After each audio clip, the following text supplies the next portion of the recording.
Hello bachcho, let's read the question. So the question here is two rods whose length are L1 and L2 and heat coefficients are x1 and x2 are placed end to end.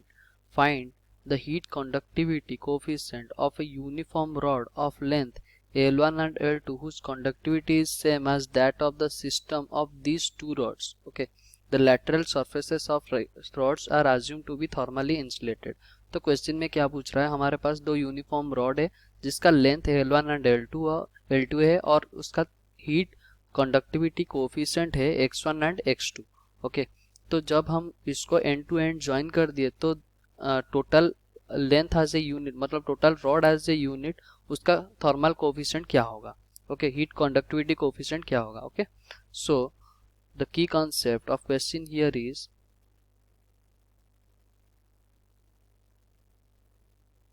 हमें क्या बताए, heat current का formula क्या होता है, del H equals to T.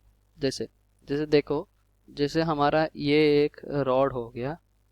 Okay, ये हमारा एक रॉड हो गया. मान लो इसका टेम्परेचर कुछ T1 से T2 चेंज कर रहा है. ओके, तो यहाँ अगर हम लिखेंगे तो क्या लिखेंगे, T1 minus T2 upon resistance of the rod. Resistance को हम क्या लिखते हैं, जैसे हम नॉर्मली जैसे करंट के वैल्यू में रेजिस्टेंस हम क्या लिखते थे, R equals to rho into l by a. पर यहाँ जब थर्मल कोफिशिएंट के हिसाब से अगर रेजिस्टेंस लिखेंगे L अपॉन के इंटू ए. ओके, के क्या है, ये थर्मल कोफिशिएंट है हमारा, तो इसको क्या लिखेंगे, L अपॉन ओल इंटू के इंटू ए. हियर के क्या है, थर्मल कोफिशिएंट. ओके, तो हम देख लेते हैं और क्वेश्चन में क्या पूछा गया है. मान लो हमारे पास एक ऐसा रॉड है. ओके, ये हमारा एक रॉड है और जिसका लेंथ है L1 और थर्मल कोफिशिएंट कितना है, x1.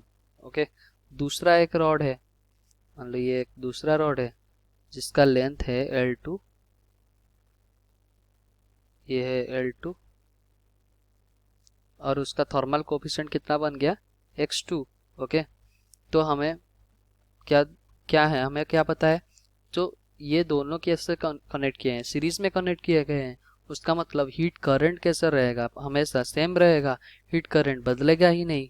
ओके, तो हम क्या लिख सकते हैं, ये मान लो ये T1 के टेम्परेचर में है, ये T में है और ये T2 में है. अगर हम इसमें हीट करंट का वैल्यू लिखे तो दोनों में सेम रहेंगे. इसका मतलब हम क्या लिखेंगे, T1 minus T whole into L1 upon L1 whole into x1 into A equals to T minus T2 whole into x2 into A upon L2 equals to क्या होगा, टोटल का कोफिशिएंट हम टोटल रॉड का as a unit ले लेंगे. तो final temperature हमारा T2 है, इनिशियल T1 है, तो T1 minus T2 whole into x equivalent into A upon L1 plus L2. Okay, तो यहाँ A क्या होगा, A तीनों का तीनों यूनिफॉर्म, दोनों यूनिफॉर्म रॉड है, उसका मतलब A तीन इक्वेशन में हट जाएगा ये वाला. ओके, तो इसको अगर फर्दर बढ़ाए तो हमारे पास हम T कितना है वो निकाल लेते हैं. तो T को अगर सॉल्व करेंगे हम इस इक्वेशन में, कोई भी दो इक्वेशन से सॉल्व कर लेना, ये दो इक्वेशन से अगर सॉल्व करेंगे तो हमारा T आ जाएगा T1 K2 L2 sorry T1 sorry ये x1 L2 plus T2 x2 L1 upon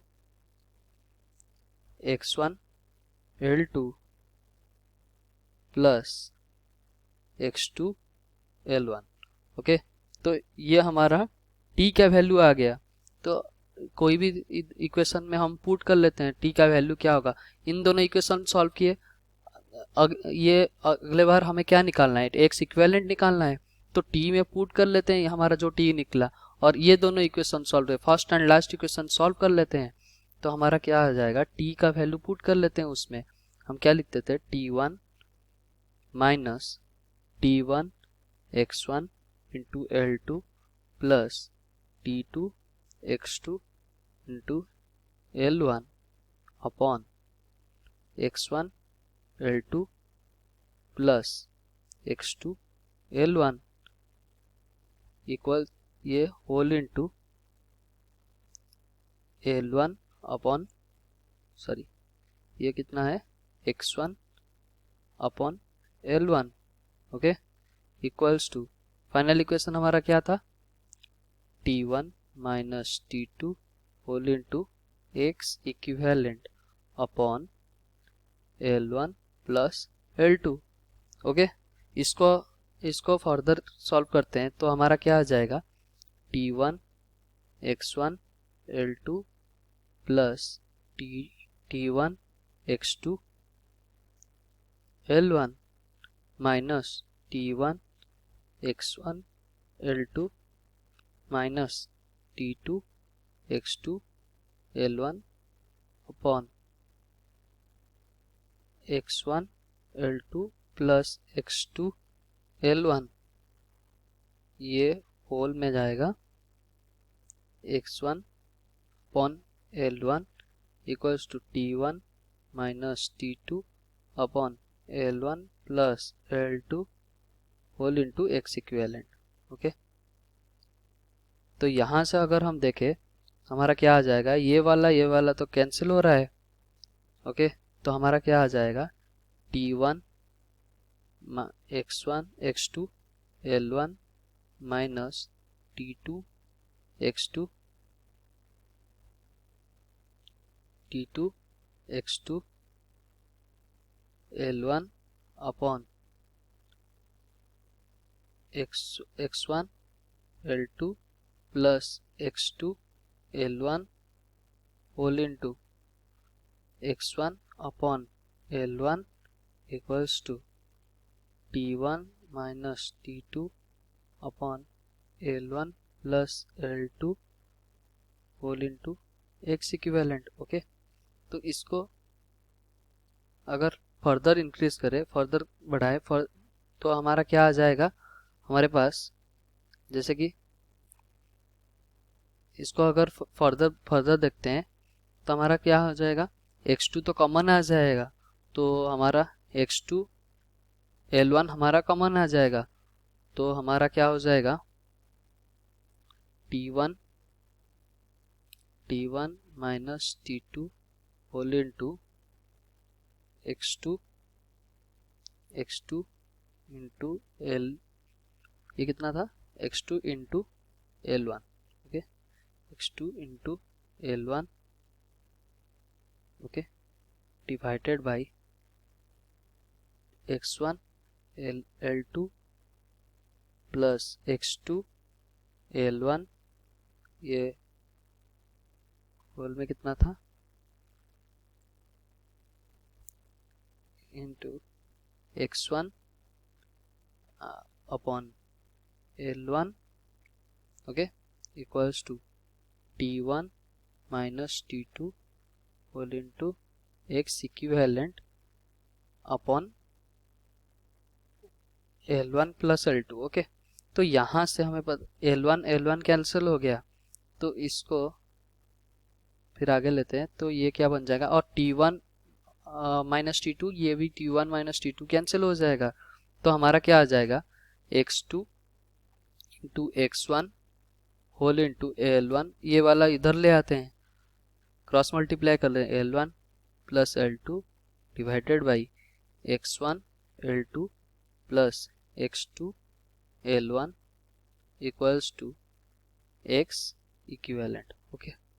तो हमारा यहाँ से x इक्विवेलेंट कितना आएगा, जैसे कि हम x1 x2 देख रहे हैं तो पूरे में डिवाइड न्यूमरेटर और डिनोमिनेटर में x1 x2 डिवाइड कर लेते हैं तो हमारा ये क्या आ जाएगा, L1 प्लस L2 अपॉन ये क्या आ जाएगा L2 upon x2 plus L1 upon x1 okay. So our correct answer ये रहा हमारा थर्मल कोफिशिएंट कितना रहा, L1 plus L2 upon L2 upon x2 plus L1 upon x1. Okay, hope you understood well. Best of luck. Thank you.